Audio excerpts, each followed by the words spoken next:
ஐயா, குளிர்காலம் வந்துச்சுன்னா அடிக்கடி தொண்டை கட்டிகிட்டே இருக்கு. ரிப்பீட்டடாக கோல்டுனால தும்மல் தாங்க முடியல.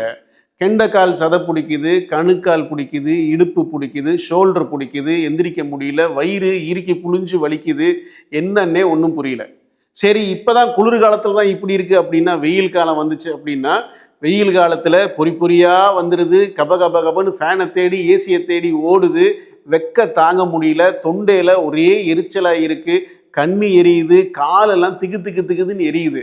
என்னங்க பண்ணுறது? நல்லா தெளிவாக சொல்லி காமிக்கிறான். குளிர் காலத்திலையும் கோடை காலத்திலையும் உங்கள் மன இணக்கத்தை ஏற்படுத்தி உங்களுக்கு எப்படி பசியை தணித்தோம், உங்களுக்கு எப்படி பயத்திலிருந்து விடுதலை கொடுத்தோம் அப்படின்னு சொல்லி குறைஷ் அப்படின்ற அத்தியாயத்தில் அல்லாஹ் தெளிவாக சொல்லி காமிக்கிறான். அப்போ குறைஷுடைய தன்மையை உள்வாங்கி அந்த படிப்பினையை நம்ம வாழ்க்கையில் அப்ளை பண்ணோம்னா குளிர் காலத்தில் பிரச்சனையும் நமக்கு சந்திக்க தேவையில்லை, வெயில் காலத்தில் பிரச்சனையும் சந்திக்க தேவையில்லை.